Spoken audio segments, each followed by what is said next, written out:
Hi, welcome to another episode of Homescape Realty. Today we are here in Tierra Nueva, Alabang, Muntinlupa City to show you this modern contemporary home. But first, click subscribe and follow us on our social media accounts, and please visit our website at www.homescaperealty.com.ph for complete property listings. Let's begin our tour.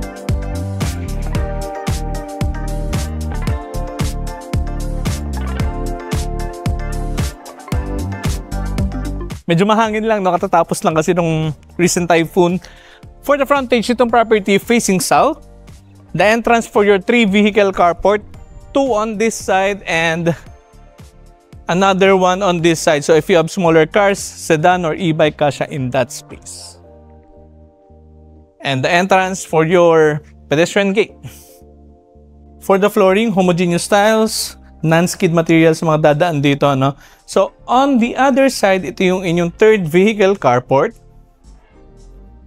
By the way, you can also notice yung mga plant box natin dito na medyo plain lang. So, as the buyer, you have the time or parang effort kung paano nyo pagagandahin and i-incorporate yung personality nyo sa pag-design nitong bahay, no? So, we have those plant box and landscape garden para sa inyo as the buyer. For the flooring, homogeneous tiles. Again, non-skid material dito sa inyong property or dito sa inyong parking. Your cistern tank with your booster pump already installed. And on this side, nandito naman yung inyong service area. Mamaya tignan natin yan. By the way, we have this door with an access to your first bedroom dito sa ground level.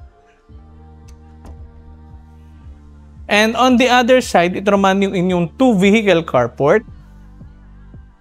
Covered, and for our common areas, we also have your CCTV cameras already installed. On the left side of the property, we have this pathway going to your swimming pool. So if you have guests with you, pwede silang dumaan dito sa inyong pathway. And again, your landscape garden. So you have the para kayo magpaganda nito based on your character or your personal reference. Your 2-vehicle carport and your main door. For our main door, itong inyong solid wood Nara for your main door with your modern door lock. Pasok tayo and welcome to your home. Upon entering from your main entrance, you will be welcomed by an open layout design dito sa inyong receiving, living, dining, and kitchen area. Kaya ang ganda nung cross ventilation, the natural light coming from on this side of the property. Your fixed window installed, which is almost floor to ceiling. Ganda ng natural light, no? Complements well dito sa mga LED lights installed and yung mga vertical lines natin coming from your fluted panels dito sa inyong ceiling and accent wall. Very modern yung vibe, especially itong mga chandelier or center light na nakalagay dito sa inyong receiving area. So dito is itong inyong receiving or living space. Your media wall with provision para sa inyong internet, cable, and electric outlet. Built-in shelves and of course itong mga cabinet ninyo for additional storage of your entertainment appliances. Ang ganda rin ng flooring nila, no? High gloss finish para dito sa ating flooring. It complements well dito sa ating white painted wall. Well, one of the advantage nito mga white painted wall, mas madali i-incorporate based kung ano yung gusto niyo magiging interior design nitong property. So, ang ganda na yan. And you can also notice itong inyong mga split type AC installed on this side. So, talagang personal na gamit na lang yung dadalhin nyo. In that space, meron din. And if you want to extend your living or receiving area up to here, again, you have your split type AC. Ganda ng natural light na napakaganda ng isang bahay kapag napakaaliwalas. And dito sa dulo, your dining area. Again, hanging lights already installed. So in this space, kasya yung inyong 8 to 10 seater dining table. Pwedeng symmetrical dun sa inyong cove ceiling design with cove light. And of course, dito sa dulo, sliding door with an access going to your lanai and your swimming pool as the focal point nitong property. We also have your fountain but currently hindi lang gumagana, no? So ito yung swimming pool Covered na rin itong area ninyo, itong inyong swimming pool and lanai. Perfect spot din dito yung inyong magiging alfresco dining area, no? So if you have your guests with you, pwede sila dumiretso rito, going here or passing here dito sa inyong pathway. Okay, maganda ng space na ito. Again, you have your CCTV camera in every common area nitong property. And for the sliding door, these are high-grade aluminum with tempered glass and built-in screen. Ayan. And on this side, of course, ito yung inyong main kitchen. Mas madali mag-serve ng guests going to your dining and your lanai or swimming pool. Lots of counter space for your food preparation dito sa inyong main kitchen. Your L-shaped counter with your integrated appliances. Itong inyong range hood, induction booster, or induction cook hub with your oven. Ayan. So L-shaped counter, electric outlets on this side for additional appliances like your blender, rice cooker, or kung ano pa yung ginagamit niyo, no? And you can also notice itong inyong mga base and hanging cabinets, lots of storage space para sa mga ingredients and kitchen equipments. These are modular with piano finish.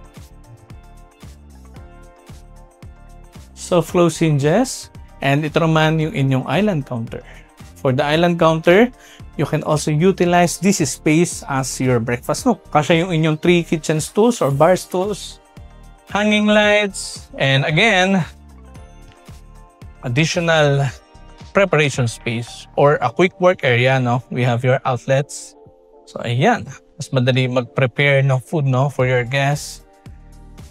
Additional base cabinets and additional counter ulit, no? So, we have a total of 3 counters dito sa inyong kitchen. Kaya napakaluwag. And in the future, ang ganda rin na magiging triangle method ninyo if more than 1 to 2 person yung prepare dito sa inyong main kitchen area. Your dual sink, stainless sink, yung kanilang ginamit with your ganda ng faucet na nilagay. Again, base and hanging cabinets, lots of storage space. And ang ganda rin nung nilagay nila dito na transom window. Again, in every common area of this property, napakaliwanag talaga.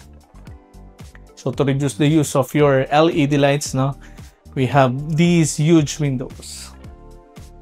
And of course, kapag ganito kaluwag yung inyong kitchen, we have this spacious walk-in pantry. Ayan, pwede nyo i-enclose ito kung ayaw nyo makita yung inyong walk-in pantry. But for now, buksan natin para makita nyo, no? Your built-in shelves for your dry goods or canned goods, mas madali no? Mas madali mag-organize. Okay, so the location of your 2 or 4 the refrigerator in this area.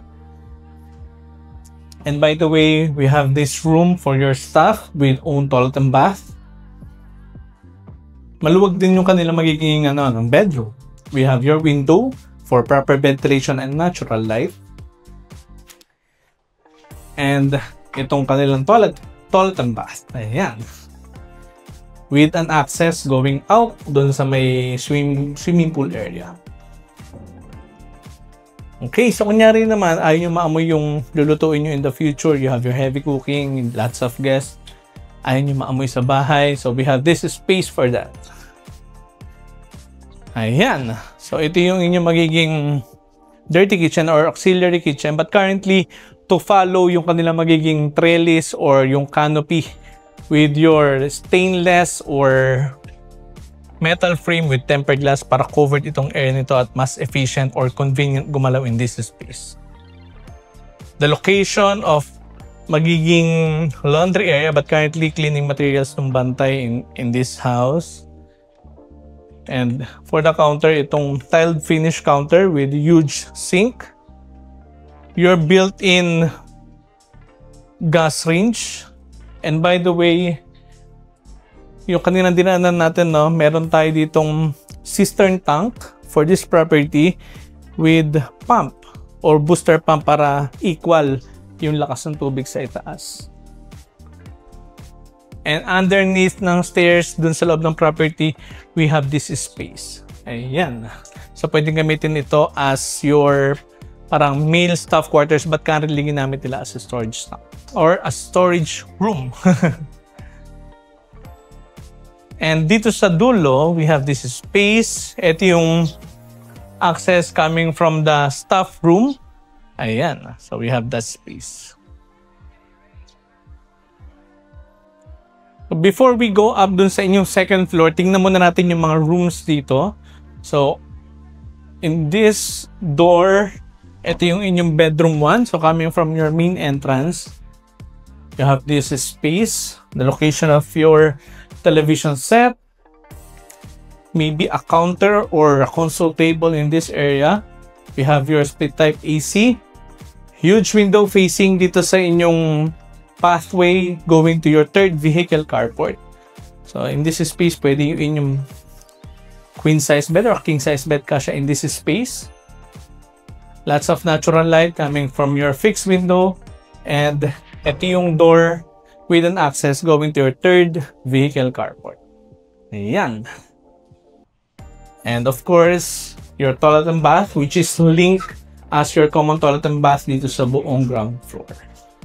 Your lavatory, your water closet, and the shower space with enclosure. And by the way, lahat ng kanilang toilet and bath dito, meron silang multi-point meters already installed. So talaga appliances na lang yung dadalhin nyo. Yung mga personal appliances and furnitures. So ito yung inyong common toilet and bath, which is again linked dito sa inyong bedroom 1. We have this door as your para sa inyong electrical room and / storage room dito sa inyong ground floor. So we have this heavy duty mga circuit breakers. And we have this MTS or manual transfer switch. So if in the future pwede kayo mag-shift ng electricity or power ng bahay to a generator or to a battery. So we have that MTS. Not all property may ganyan, no? And let's go up. For our stairs, solid wood staircase, and your handrails, solid wood handrails din. So let's go up dun sa itaas. And here dito sa second floor, we have 5 bedrooms with ensuite toilet and bath each. So tingnan muna natin itong inyong bedroom 2 or the master bedroom. Ayan. So this is the location of your king size bed. We already have itong inyong built-in pwedeng accent wall or headboard. On either side, floor to ceiling windows with awning window dito sa ibaba para mas maganda yung cross ventilation. Huge windows on this side. You also have your split type AC. And dito naman yung inyong television set with your built-in shelves. Your provision para sa cable, internet, and electric outlet. And ito naman yung location para sa inyong magiging tawag dito? Your vanity area. Your vanity mirror with your table or counter. And in this space, ito naman yung inyong walk-in closet. Lots of storage space on either side with your see-through cabinets. Ayan, so these are modular cabinet with tempered glass and aluminum frame para see-through yung inyong magiging walk-in closet. For the flooring, floorboards with wood grain design. And on this side, ito naman yung inyong master toilet and bath. Your dual sink with dual vanity mirror, spacious counter para sa preparation in this space with your cabinet, your water closet, and the shower space with enclosure. Tingnan natin yung other bedrooms here sa second floor pa rin. Mapapansin nyo rin yung mga indoor doors nila lahat solid wood with see-through glass para maganda yung natural light. So this is your bedroom 3. And lahat ng kanilang bedroom dito with ensuite toilet and bath. So upon entering dito sa bedroom 3 nyo, we have itong inyong storage space or your walk-in closet. Ang ganda rin ng position ng mga cabinets, so walang awkward space on either side.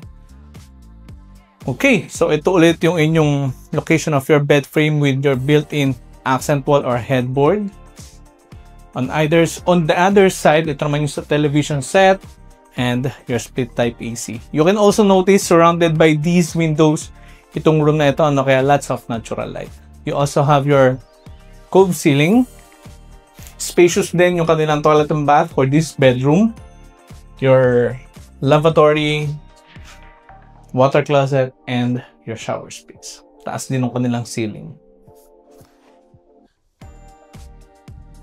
And para dito sa mga vanity cabinet dito sa ilalim ng inyong vanity table, we already have your built-in water heater. So lahat ng toilet and bath nila dito meron silang water heater na kasama. So those are multi-point heaters na rin. Talagang personal na gamit na rin yung dadalhin nyo. No?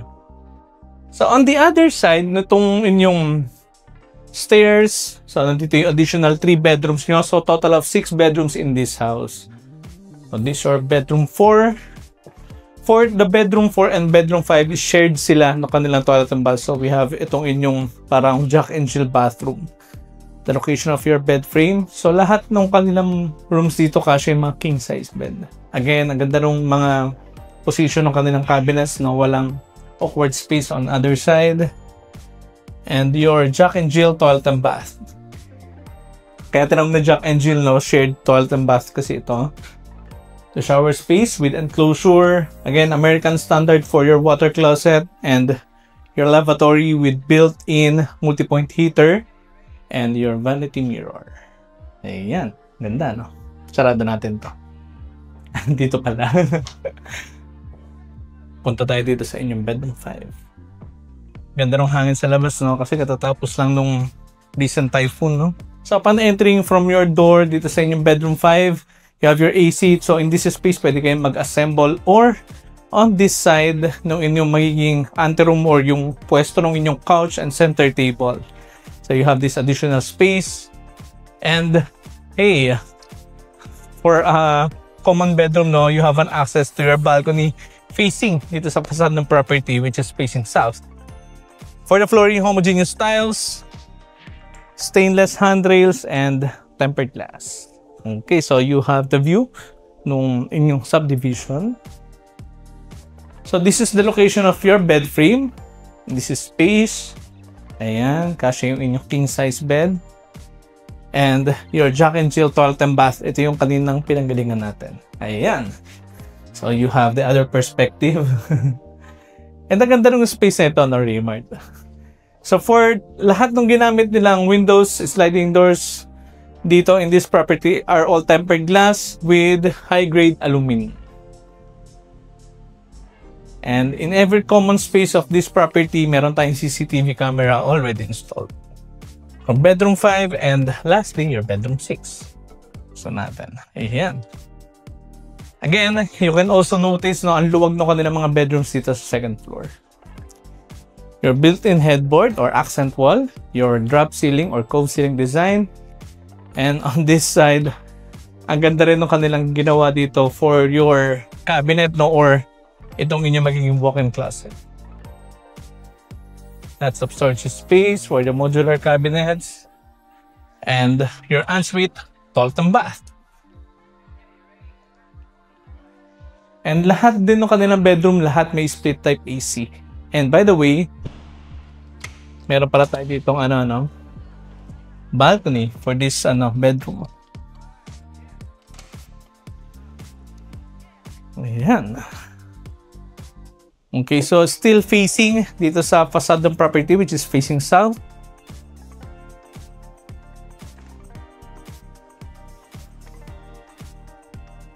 Very sturdy rin yung kanilang mga sliding doors in this property.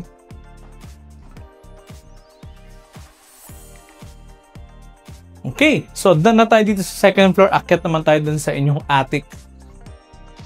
For the stairs, ganun pa rin yung materials installed. Solid wood, ganun din with your handrails and tempered glass. So dito sa inyong magiging attic or third floor, well, depende sa inyo kung anong tawag nyo, no? Medyo mababa na yung ceiling, so this is an attic. Lots of pin lights installed. So this is space pwedeng gamitin as the entertainment area ng mga magpipinsan, no? Or the relatives. We already have your 2 split type AC and your exhaust fan. So ang ganda ng cross ventilation in this space. pwede nyo rin itong gamitin as your gym. Again, for the flooring, floorboards with wood grain design. Ayan. Ganda ng space, no? That concludes our open house tour for today of this brand new modern contemporary home located here in Tierra Nueva, Alabang, Muntinlupa City. If you think this is the right home for you, you may contact us anytime at the numbers listed below the screen. For more details, visit our social media accounts and our website at www.homescaperealty.com.ph. Again, my name is Dean, and this has been Homescape Realty, your guide to your real estate needs. Thank you, and see you next week.